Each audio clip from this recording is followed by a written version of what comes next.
Почитувани колеги, пред неколку дена директорот на Сорос Македонија призна дека годишната сума на пари кои што ја трошат е 5 милиони евра и призна дека сите лажни невладини организации кои ние сме ги спомнале се на платниот список на Сорос Македонија.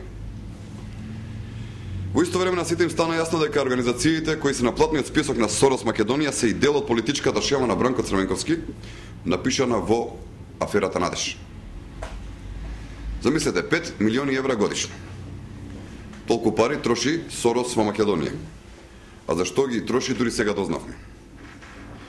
Но почитувани останаа многу прашања кои допрва Сорос Македонија и Влади Милчин ќе мора да дадат одговори.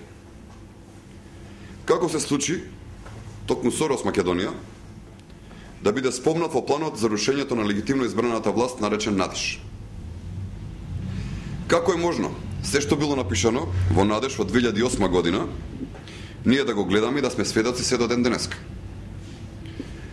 Како се случи токму Сорос Македонија да е организатор и финансиер на многу јавни кампањи против ВМРО ДПМН и владата на Република Македонија?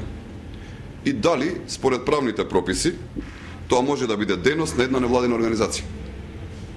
Како се случи токму со пари од Сорос Македонија да бидат печатени јавни огласи за присуство на митингот на СДСМ и дали е ова невладин сектор? Како се случи во вашата структура да има само дечиња и братучеди на ваши блиски пријатели од Социјалдемократскиот сојуз? Дали презимињата Шекеринска, Исмаил, Наумовски, Кабранов и така натаму се дел од вашата црвена буржоазија, која единствено има право да добива хонорари од вас? Колку средства или колку пари за хонорари сте им исплатили на Трајановски, Гелевски, Наумовски, Беличанец, Геровски и останатите за да ја критикуваат владата? Зошто ги селектирате и ги делите медиумите во Македонија, а со тоа и ги корумпирате? Но секако е жално што понатаму господинот Милчин тврди дека 5 милиони евра се малку пари. Очигледно дека само за Социјалдемократскиот сојуз и за Влада Милчин 5 милиони евра се малку пари. За сите други останати тоа се многу пари. Почитувани, граѓаните очекуваат одговори на сите овие прашања. Сега, доколку сакате во врска со нивната пресконференција, да ви дадам одговор, ако негде го третирате тоа.